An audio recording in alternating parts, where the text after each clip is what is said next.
Hello, everyone. Good morning, good evening, good afternoon. Welcome to another episode of Exploring 3D Experience Works, where we uncover the tools that you can use in the 3D Experience Works portfolio. My name is John Martorano, and I'm here joined by my co host, Gian Calisi. We're both industry process consultants.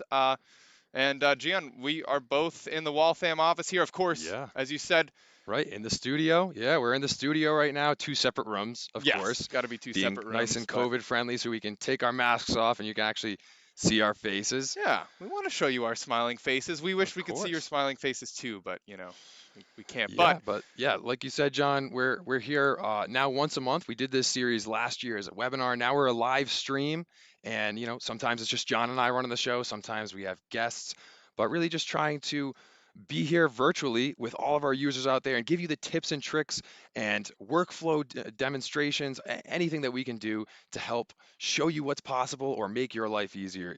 That's our goal with this whole presentation. And speaking of virtual presence, we just had a pretty big virtual event recently, didn't we, John? we absolutely did, Gian. I think it's some by the name of 3D Experience World, right? Yep.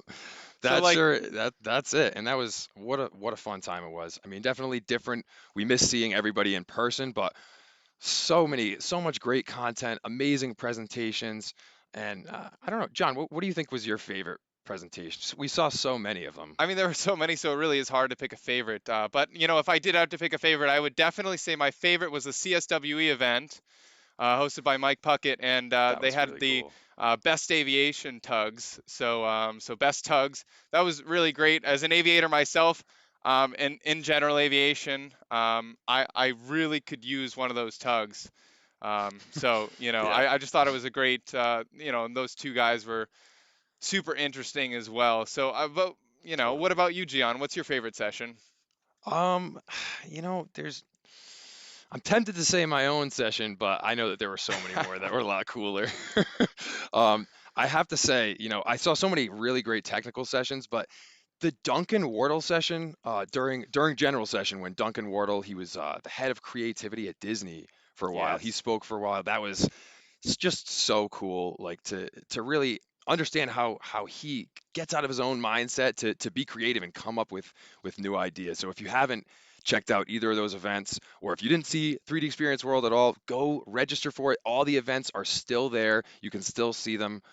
And yeah, I mean, why not? You're only gonna get better at using SolidWorks or find some inspiring content on there. So definitely go absolutely. check that out. But Yeah, and you know what? And Gian, we're interested in hearing from the rest of the audience too. So, I mean, if you have a favorite world yeah, session, why don't you go ahead and just put in the chat, and like when we break for questions next, we'll read out some of everybody's favorites. I think that'd be fun. yeah, it looks like we already got some people in the chat here. Hey, Janie J and Eric. Oh, that's a big name. Eric Beatty over here watching our stream.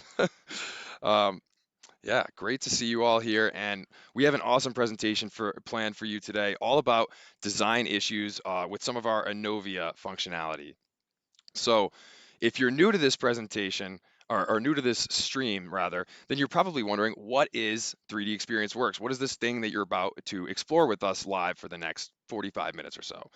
Well, 3D Experience Works is a portfolio, like John said, of a bunch of different tools and products from SolidWorks, as well as other brands that are part of the Dassault Systems family that all kind of attack these different domains. So design and engineering, governance, simulation, manufacturing, really trying to paint with broad strokes and provide a comprehensive set of solutions that can tackle just about any product development challenge.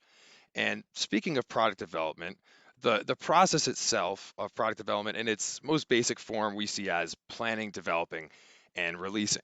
So, obviously, SolidWorks is amazing at the middle section there, developing. So whether it be, you're getting your first initial ideas into CAD, or you're well through your design cycle and just making minor tweaks or prototyping, physical testing, SolidWorks is there with you every step of the way. But with 3D Experience Works, we have other brands and products that kind of trickle in and fill the rest of the gaps in that process to really try and tackle any challenge that you'll face. Today, though, we're going to be focusing on some of the functionality from the ENOVIA brand. Um, Now, We'll talk a little bit more about what ENOVIA is. So, for those of you who are SolidWorks users, either using 3D Experience SolidWorks or SolidWorks Desktop, you can take advantage of these tools from ENOVIA with either of these. So, with 3D Experience SolidWorks, you have the SolidWorks you know and love connected to the cloud. With Desktop SolidWorks, if you're already a Desktop SolidWorks user, you can still connect your existing desktop to the 3D Experience cloud using Collaborative Designer for SolidWorks. And for both of these products, as well as our cloud apps, but for both of these main products right here, you're also going to have Collaborative Industry Innovator. And that's the product that we really want to focus on today and how it helps us. So we're going to show a good amount of design in SolidWorks, but we want to see how Collaborative Industry Innovator can help streamline your collaboration and really just make it easy for teams to work together towards their final product. And the Collaborative Industry Innovator is really the PDM and PLM, so product data management, product lifecycle management backbone on the 3D Experience platform. And it's a pretty big product. Like it has all of these, all 16 of these apps. Now, we definitely don't have enough time to cover all of these today. So we're going to focus on issues. So that's just one piece of the puzzle here, but there is so much more that you can learn about that's included in this, which you can click the links in the description to learn more about at any time. And yeah, if you have any questions as we go through this, be sure to type them in the chat or leave us a comment. So we're going to focus on just a few of those products. So to show you how you can store and manage all your design data in the cloud, give the proper write and read access to whoever needs it, as well as for people who might not necessarily have or need a CAD license, still the ability to access that data and analyze designs and document issues with or without a CAD license. So that's one of the beauties of Collaborative Industry Innovator is you still get to access the data and create markups and document issues without occupying a seat of SolidWorks. So to show this today, we're going to be using the Homaltro spreader as our subject. So for those of you who aren't familiar, you might have seen this model here before because it's actually a model I think we've had for almost a decade now, which is just an amazing piece of data here, but really a more amazing product because this thing literally saves lives. So, car crashes, really anything where you need to get somebody out of like a tight situation or tight quarters where pressed sheet metal is really I'm just thinking car accidents is where my mind goes, but opening that up and really it's for saving lives. So we're going to see how we can improve this design, really focusing on that development state. And we're going to actually be role playing a little bit today. Oh, who are So these we people? have, yeah, we're going to be doing a little bit of role play where I'm going to be playing Megan Manager because I don't need a CAD license. As Megan, as the manager, I just need to access the data and make sure that I can inspect it and document issues as I might see them. Um, Whereas Eric, the engineer, he's the one that needs to actually get in there in CAD, right, John? What's Eric's deal here? Yeah, so I mean, Eric, he is an engineer at heart. He's super passionate about his work, and he's not really concerned, like, he doesn't like to concern himself with all of the other stuff that doesn't involve designing, right? So, this is what we will see as he goes through his workflow. He doesn't really have to do that because, he's able to focus on the model and let all the governance and all of the task management and stuff just kind of blend in with his workflow seamlessly. And we'll take a good look at that. What do you say we just jump right into it now? Yeah, yeah, let's do it. Let's All go into right. full screen so you guys can really see what's going on here in SolidWorks. Absolutely. Yeah. So Eric starts his day in 3D Experience SolidWorks. And he's going to go over to the 3D Experience pane here. And he's a busy guy, but he's just going to go to the top of his to-do list. It says model new rod end component. And he can see only these tasks that are actually assigned to him. So he knows that this is all work that he has to do. So if he opens it up, he can get a description for what he needs to do. He needs to make a new component. He can move it into work to let everybody know that he's working on this. And there's already an attached deliverable. So all the data he needs to get started is right inside of this task, which he can open right into 3D Experience SolidWorks.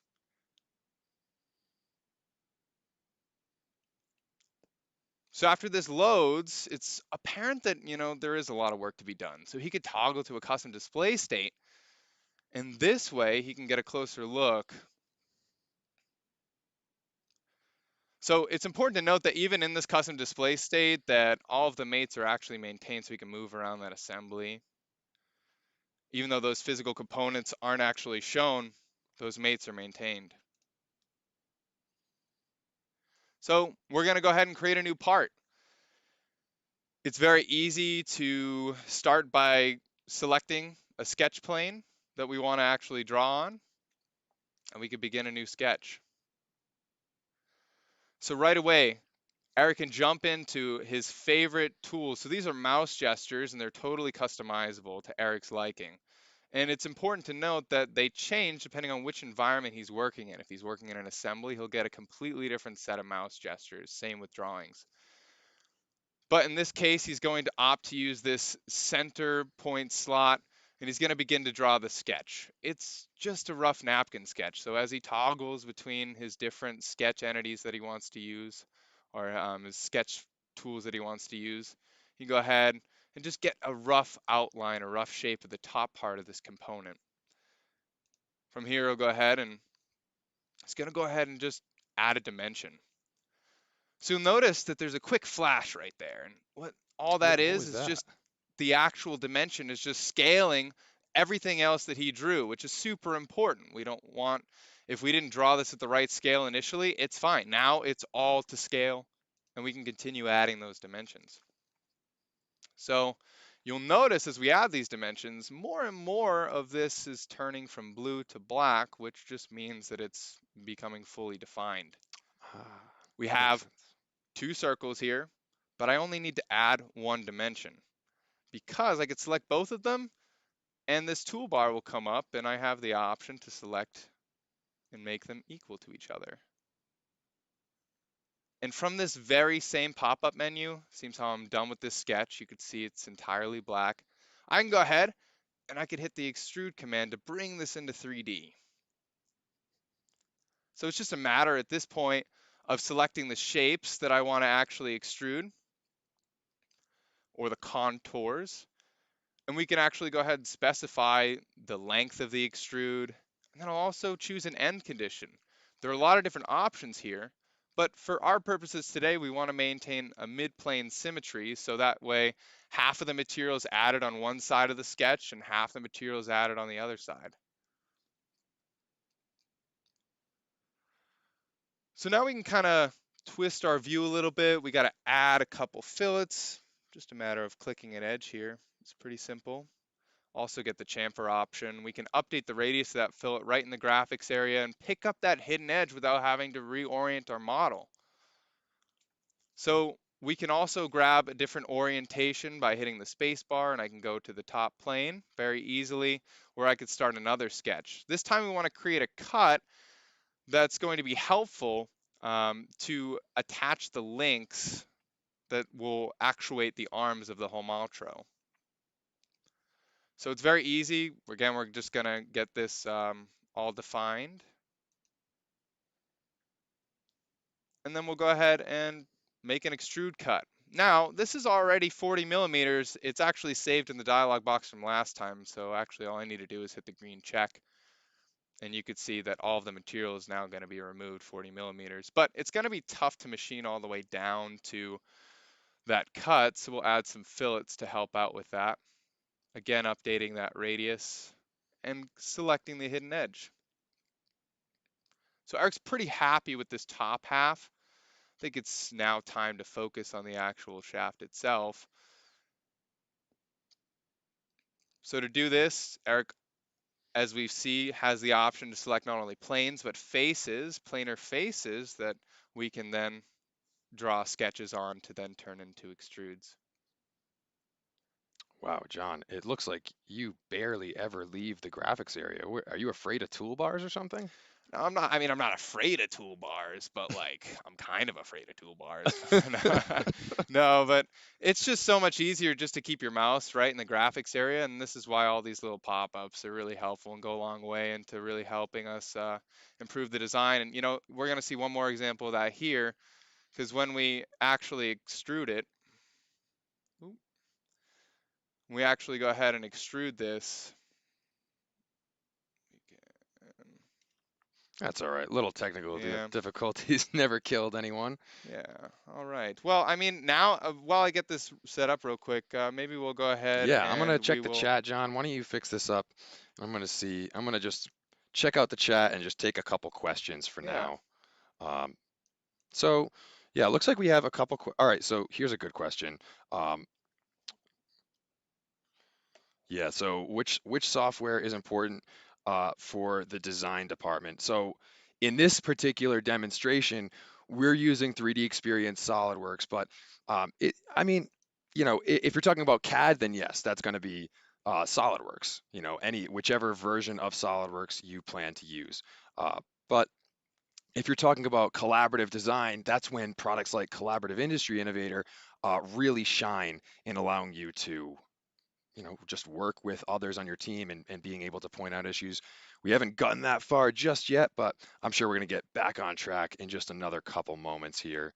Um, Yeah, we should be good to go, back up and running. So whenever you're ready. all right, yeah, let's do it, John. All right, let's jump Back back on in. track. All right, so yeah, as we could see in the graphics area here now, instead of actually changing the diameter by typing it in, we can actually just drag this to go ahead and update that. And you see there's a little rule on the side. We can just snap that right into the dimension, hit the enter key, and look at that. There's another way to actually extrude. We can easily add a chamfer, Nice. but we already did that before. But what's really cool here up next is the actual hole wizard itself, because I want to create a nice a nice a specialty hole here. So I want a countersink hole.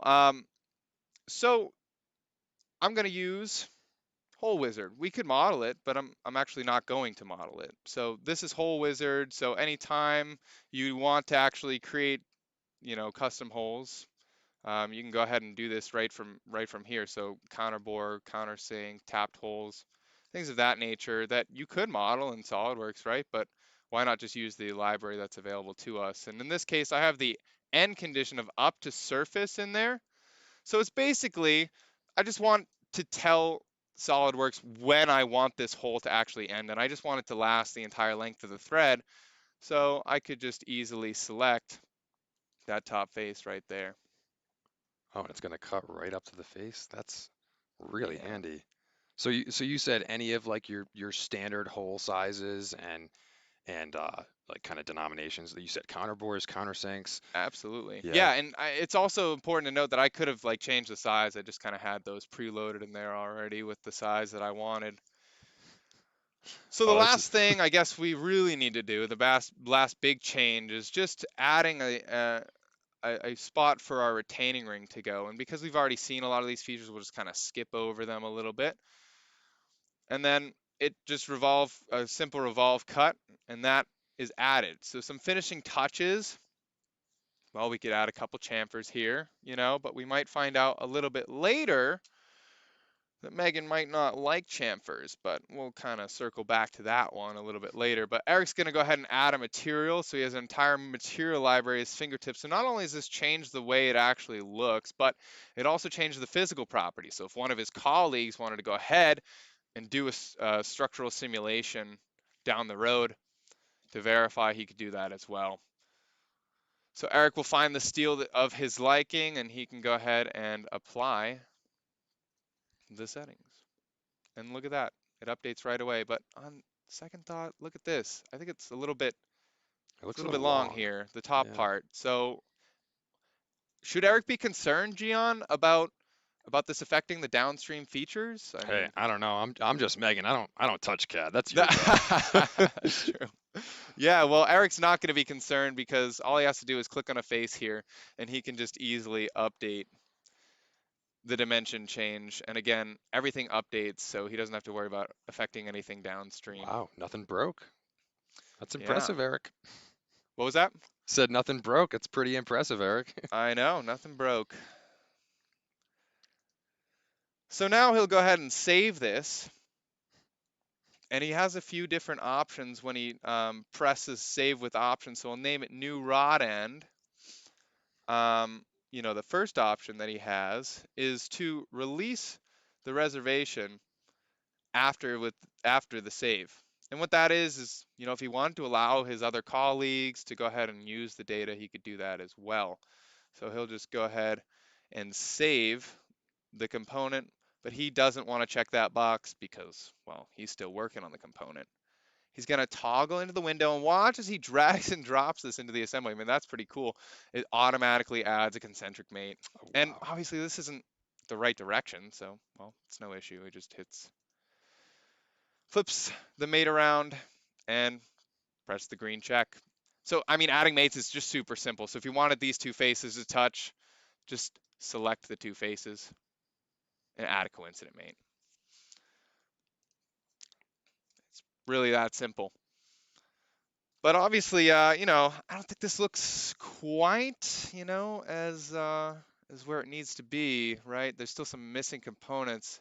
And at Yeah, how any does that time, thing if move Eric wanted to, he around? could just move it around Hmm. and you could actually see how this would behave. And, he's happy with that behavior. But yeah, we got a lot of work to do on this part still.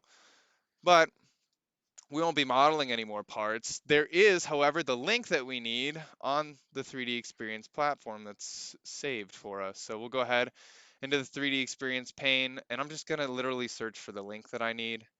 I do get a decent amount of search options, but I suspect that this is the one. I suspect that this is the one that Eric needs. And if I wanted to verify that, I could actually just open up an interactive preview where I can actually manipulate the model to make 100% certain that this is the actual link that I need. And then I can insert it with a simple drag and drop. It's just a matter of adding the mates like we did before, so we're going to fast forward through this one a little bit as well. But even so, there's still a pin. And because this isn't a full design demo, we have one in the other window, but watch as we drag and drop between all of these different holes, so we can really just choose which hole we want to drop this pin in, and it is going to add the mate automatically, so it saves us an absolute ton of time. So just a concentric made it added? Actually, it added the coincident mate as well, that you Wow. would need, so two mates in one, right? Yeah, that's a nice time saver there. Absolutely. And you know what? Here's another plus, I guess, that we can get out of this. So we need to actually have a retaining ring at the bottom of this pin. Right. Yeah, you got to keep it in So there. what Eric's actually going to use is Toolbox, which is, fairly new to 3D Experience SolidWorks. So it's pretty cool. For those of you who aren't familiar with Toolbox, it's just a bunch of fasteners, like you could see O-rings, retaining rings, bolt screws that you have access to. And it's cool enough that you have access to all of these tools or all of these fasteners. But what's even cooler is when Eric chooses the retaining ring that he actually wants, he could simply drag it over any of these cylindrical surfaces and it's automatically going to resize to fit the actual circumference of the circle that or diameter of this circle that he's working with. So isn't that pretty cool? Yeah, that's pretty cool. But that was just one pin, John. I think I see a couple more holes there. Are you gonna Yeah, have to do this whole yeah. thing again? You know, I would think, that might be an issue, but here's the thing. All Eric has to do is just give it a simple window select. And again, he's going to pull up his mouse gestures. As we said before, they're going to be completely different now. He's going to use a copy with mates tool. And this copy with mates tool allows us to take all of both of those components and just select faces to place them where we want. So for example, Eric's going to click a cylindrical face over there. Then I'll go ahead and click the top face and boom, puts it right into place. If you want to see that again, Yeah, let's take a look at it. So we'll go ahead and hit the cylindrical face and then click the top face again. And I know what you're thinking, Gian. yeah, They're those. just a little bit too long, right? Yep, I definitely. must have read your mind. Well, luckily, it's just a matter of clicking the faces, and this particular pin has configurations. So we'll go ahead and just choose from the list of configurations to size them perfectly in a matter of seconds. And if we really want to look at it, we can even see like, hey, look at this. I mean, it. Would you agree, Gian? I think that resized it perfectly. Yeah, it looks like that did the trick. It did the trick, but here's the catch though. A one-arm homatro spreader is just not all that effective. Yeah, probably Um, not going to save too many lives with that, no. yeah, you can't save too many lives with that. So it's really just a matter of making a window select here, and then I'm going to use another one of my favorite features here. We're going to mirror all of those components by selecting one plane. And look at that. It did Wow, all of that work that we just did in a matter of seconds and just copied it over to the other side. And that's I awesome. know, I mean, it's if you're skeptical, here it is. Like just it moves around too. I mean, it's so cool. But Wow. he's pretty satisfied with his work at this point, and he just wants to toggle back to the display state so he can update the assembly or update the assembly, and Megan can get a nice view. So John, does he have to like go search for this again and like add it to the task or something? Yeah, that would be a pain, wouldn't it? But no, he doesn't have to do that. It automatically updates, so he simply has to drag it from in work into done.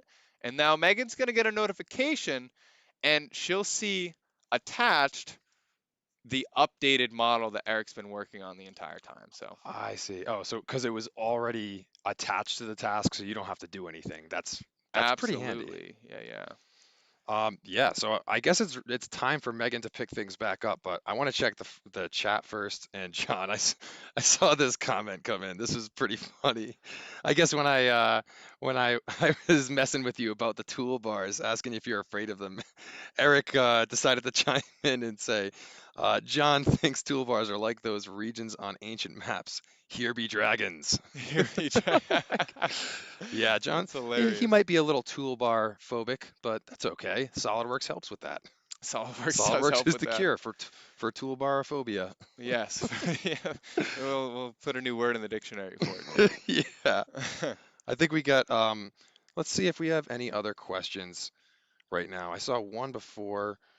Um, that was asking about CATIA versus SolidWorks and if they're the same tool or different tools. So both SolidWorks and CATIA are both brands that are a part of the same Dassault Systems family. And SolidWorks, we make CAD very much focused on mechanical design. CATIA has more of a focus in aerospace and automotive, but it's, both of these products are in all kinds of industries. And though they are different tools, there is some interoperability with some of our newer products with them, and some of our cloud products actually work. Our new cloud SolidWorks products, some of them actually work very well with some of our newer cloud CATIA products. But yeah, definitely more to explore there. If you want to explore more about any of this, you can always go to solidworks.com/3D experience works or click any of the links in the description to learn more about that. So I think that, John, you see any other questions here? I'm not seeing too many other questions, so I think at this point we'll be good to jump back into it. I'm really interested to see what exactly Megan, is gonna say about all that work that Eric just did. Yeah, let's find out because you just worked hard. All right, let's see what Megan thinks. She's working on a totally different project right now, but sees your notification come in and clicking on that just launches this right on top of her workspace she was just working in and opens up the task app. And you can see I just opened up the attachment um, just by clicking on it. So you might notice I'm in an iPad right now using those touchscreen capabilities. So touching this, I can just open this up in any of these apps or more apps if I wanted to, if there was something else that wasn't in this list. But luckily, the app I actually want to open this up in is Product Explorer because that's going to allow me to just explore the structure of this product in a tree view, but simultaneously be able to take a look at the a graphical representation of the model as well. So I'm going to go ahead and click Product Explorer. And then by clicking that, it's going to launch Product Explorer again on top of this and open up the model in that app. And you'll see there's the graphical view on the right and the tree view on the left. And I need to find Eric's component. So he could have told me the name of it or actually added the name or like the actual part he made in the deliverables. But since he added the assembly, I can still just search within the product. And we did that on purpose so we could show you. I'm not gonna badmouth Eric or anything. You know, he's doing a great job. He could have made my life a little bit easier, but no worries. We can just search for this component now. We're gonna find it in the context. So that's the button I'm gonna click next, um, to then just open up into a search. And I know it's new rod end, something like that. I'm just going to type in end, because I'm sure that that'll be included in the name here. And that worked. So I found that one. I'm clicking on it again so that now I'm just going to click on to focus on this. So I can just zoom in the assembly and see where that is. And I can see the outline of it. It's a little bit difficult to see, so I can actually use the touch screen to move the model around a little bit and take a look. But I'm pretty sure that's the one we were looking for. So what I'm actually going to do is open this up in another app to get a closer look. I'm going to open it up in 3D markup. So 3D markup is another tool, in Collaborative Industry Innovator that will allow anybody, with or without a CAD license to grab a model that they have access to and mark it up, create like a slideshow kind of format. And when we first get in here, we're viewing the model, but to actually start, yeah, just using the touch screen, I can zoom, I can pan, I can take a look around. I have a bunch of different tools down there for measuring and for marking it up. But to use those tools, I'm going to first have to just create a new markup. So I'm going to click this button right here to create that markup, and I'm not even going to bother changing the name. The name there, that's fine. I'll just go with that one and just add a description, asking him to just you know fix anything in the highlighted areas.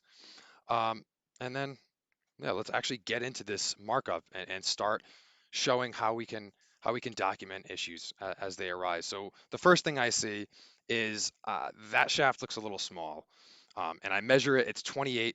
I know that needs to be 33 though, so I'm gonna actually add a note so that Eric knows, this is going to be changed to 33 now, and I could customize the text on that too.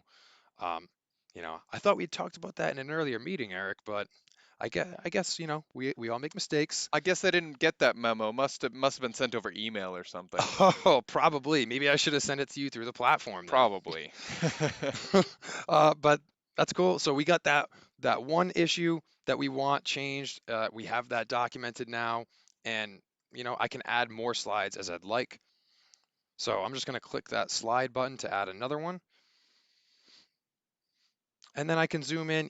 You know, Megan's just not a fan of the chamfers. Can we just do fillets here? Like, let's keep it simple. A little particular, but Megan's not a fan of chamfers.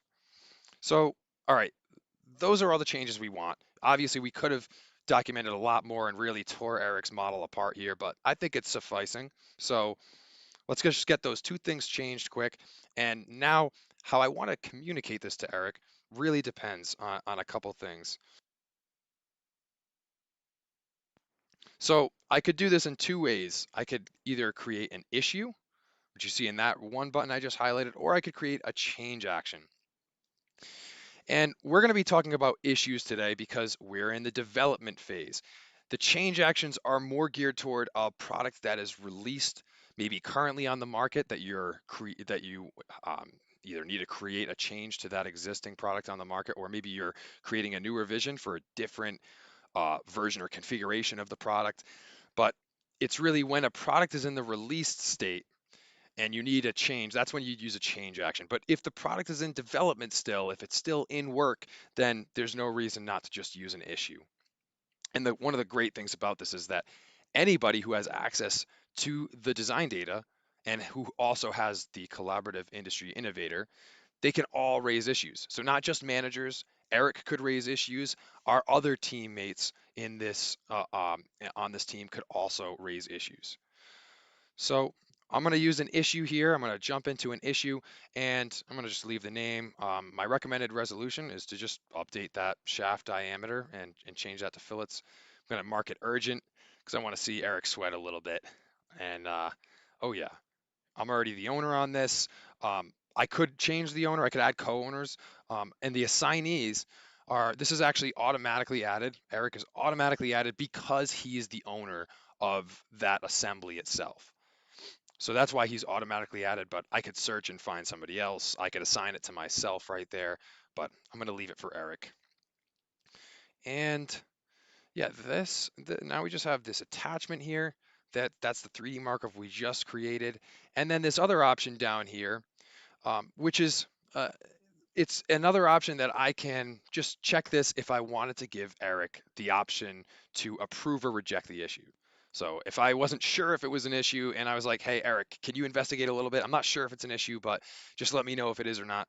I would check that and let him and give him the option to accept or reject the issue. Oh, are you gonna check that box for me then? Wouldn't you like that, Eric? No, I know that this is an issue, so you're Oh, not going to get okay. that option. You got to make some changes here. All right, all right. So I'm going to leave that unchecked for now, and then I'm going to click start so I can have it send a nice notification to you, and I can get back to work on the things that I was working on myself. So I want to see how Eric handles this, but I also want to see how we're doing in the chat. See if there's any more questions or comments in there. Let's see.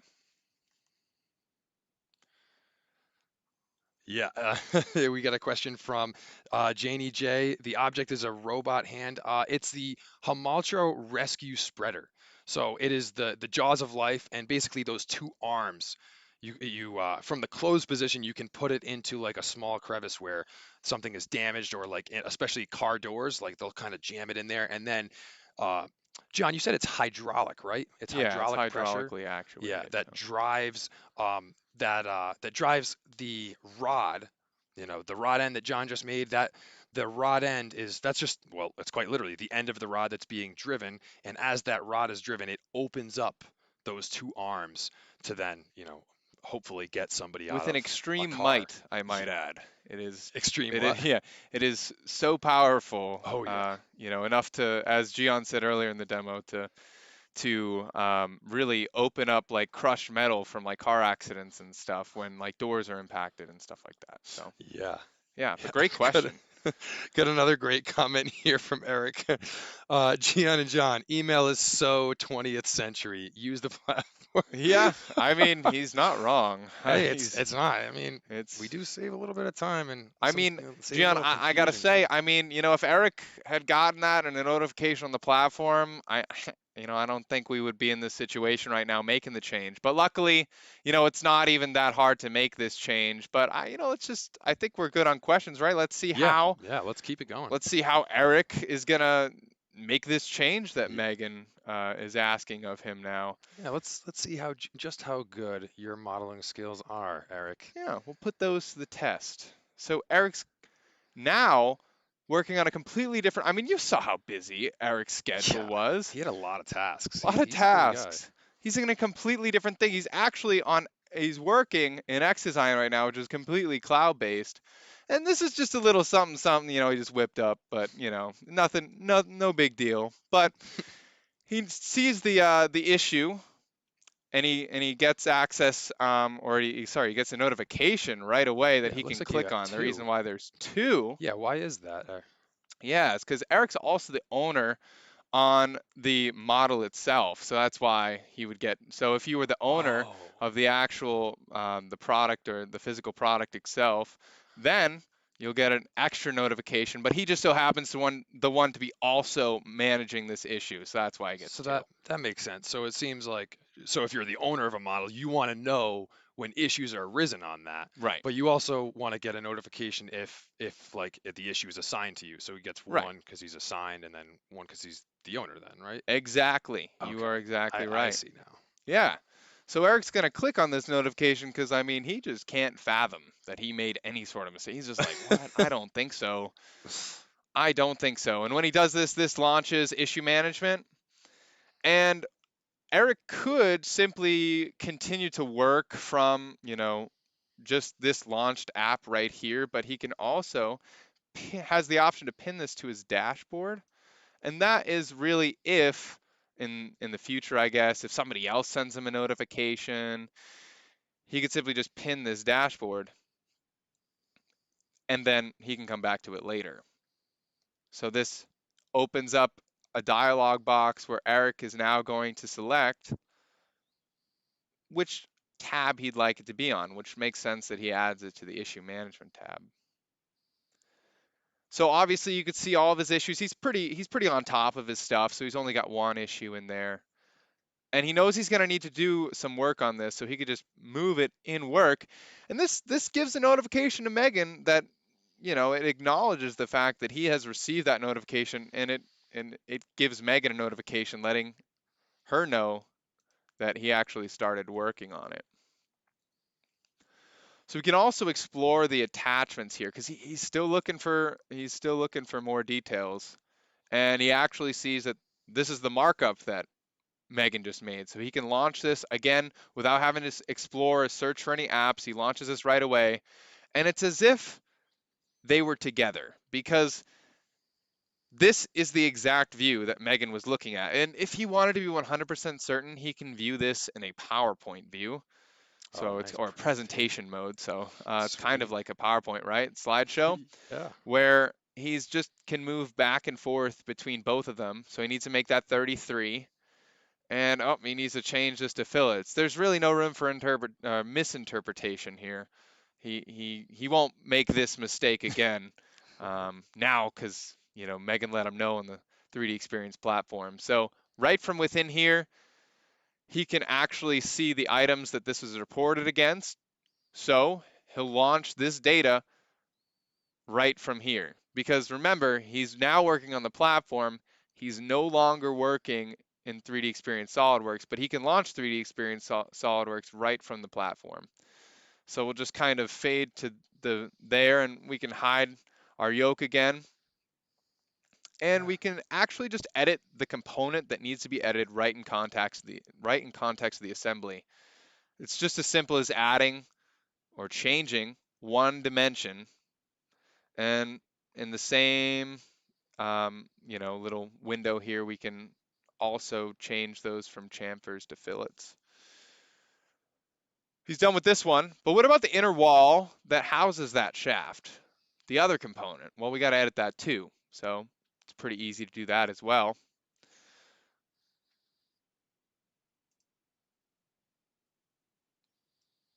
And it's just a matter again of changing a sketch dimension.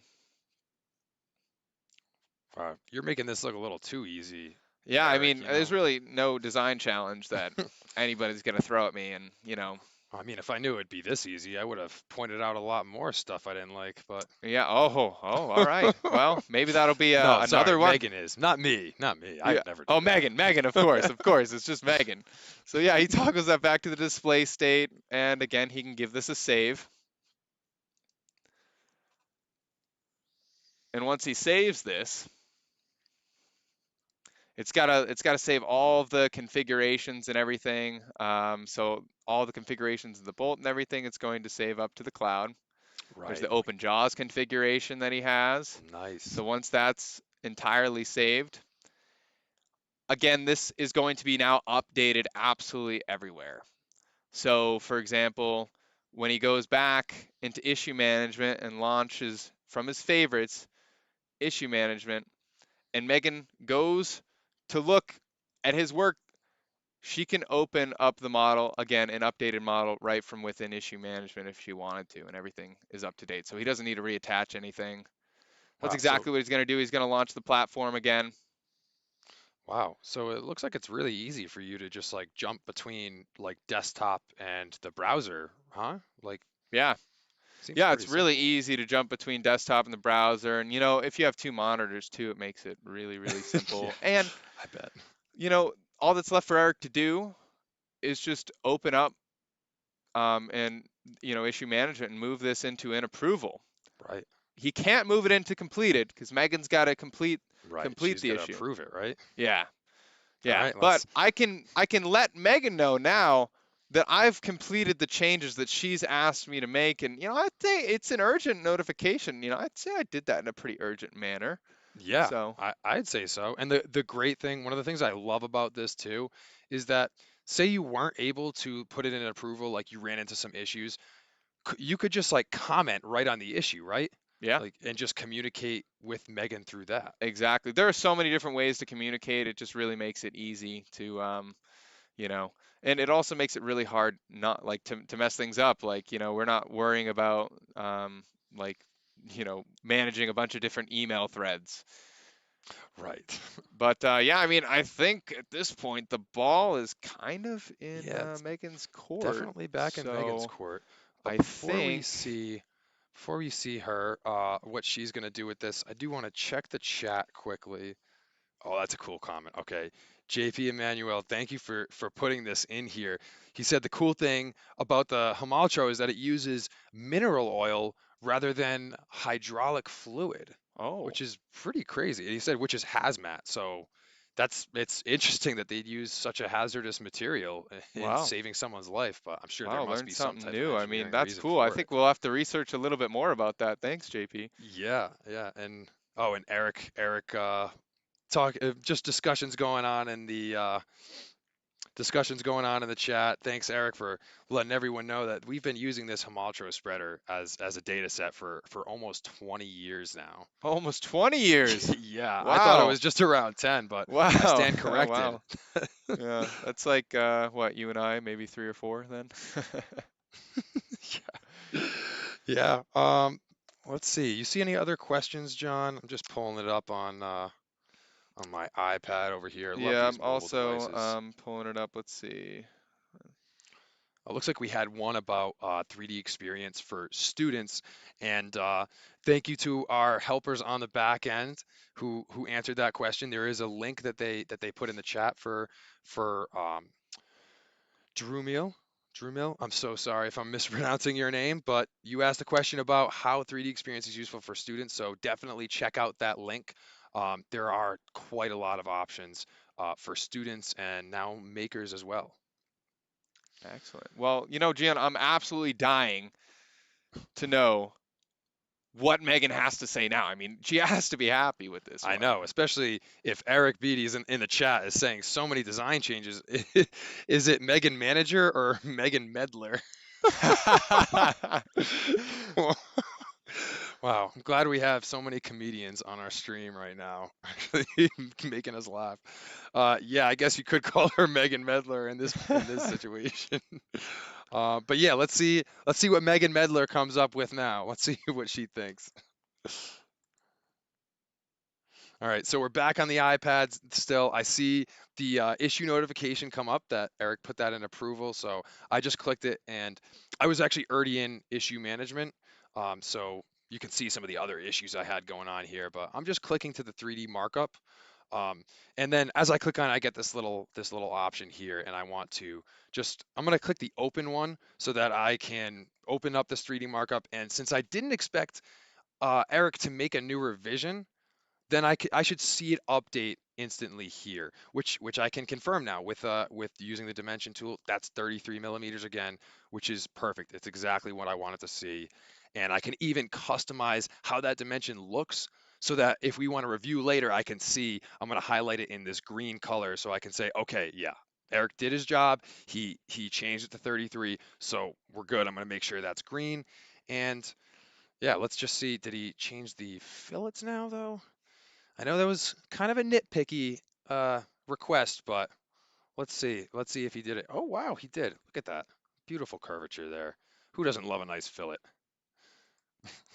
So yeah, that looks good. I'm gonna approve this now. So I'm gonna put the X on my 3D markup tool and go back to my issue management, and then all I have to do is hit completed. That's literally all there is to it. And now that that issue is complete. But like I said before, we could go back and forth on these issues. We could comment on them and provide more attachments, more files, like more documentation as the issues that you face get more and more complex. And from this view, so you might have noticed before, Eric only had one issue that he was looking at, but Megan's got five here, five ongoing issues. And that's because you can customize the view of your issues. So Eric only sees issues that are assigned to him or that are like, on a model that he owns. Whereas Megan wants to see all of the issues that she is the owner on, that she is the assignee on, and she's the one kind of doling out a lot of these issues. So she has a lot more of these ongoing, and this is a great view for her to just easily see, what are the ongoing issues, and what state are they in right now. So with that, uh, I think we pretty much showed how issue management can really help streamline some of that collaboration for you, and make it easier to communicate and work with the same design data to end with the finished product that you're really looking for.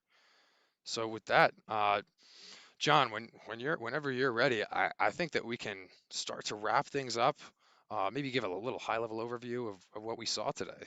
Absolutely. I mean, we do have one more question in the chat here. So this is a question for Megan Manager. So Megan never has to open the model in SolidWorks to do all the review work. Is that correct? I mean, Megan, did you ever get into Solid? Did you have to jump into SolidWorks at all? Yeah, no, I never had to jump into because I don't. I mean, come on, John. I'm the manager. I don't get in CAD. That's what you're for. The engineers who love CAD. I love just being able to play with cool models, tell you what's wrong with it, but I don't actually have to get my hands on it. Yeah, that's So exactly right. that's So such a it's very handy, and it makes sense because why would I, as a manager, why would I even want to bother occupying a CAD license if I don't really have a need to, especially if now I can see all the data and mark it all up and document issues without having to go inside. Just saves me time and money there. I don't have to buy an extra product. absolutely. I couldn't agree more. I mean, so I know we covered a lot in that session. So let's do a quick recap and let's explore what we actually covered because it was a ton of stuff today. Yeah, lots of design in the beginning, but Yeah, um, exactly. So for starters, with Collaborative Industry Innovator, so we saw how we're able to store and manage design data seamlessly in the cloud. So acting as kind of like a backbone and helping out Eric Engineer store all of his data so he could focus in on his design. Whereas Megan Manager was able to use a lot of the tools to analyze designs and document issues and do a lot of the managerial tasks that she needs to do and a lot of the tools that help her simply manage the team. Now, at this point, you might be wondering, you could expect to get this same workflow if you have 3D Experience SolidWorks, but also if you have Collaborative Designer for SolidWorks, you could also get the same workflow with, a SolidWorks desktop license. so But John, can we just what's the difference between those again? Just one more time. yeah, absolutely. Yeah, so the difference between Collaborative Designer for SOLIDWORKS is for those who already have pre-existing data for SOLIDWORKS, that will be a better solution for them. Whereas if you're just starting out, maybe a new company or something like that, you would find maybe 3D Experience SOLIDWORKS would be better off for you. And the best part is that all Collaborative Industry Innovator, so all the tools that we use today are included with both of these. So you could get started right away. You don't have to, there's very little learning curve with all of those tools. But if you'd like to learn more, you can click the link in the description.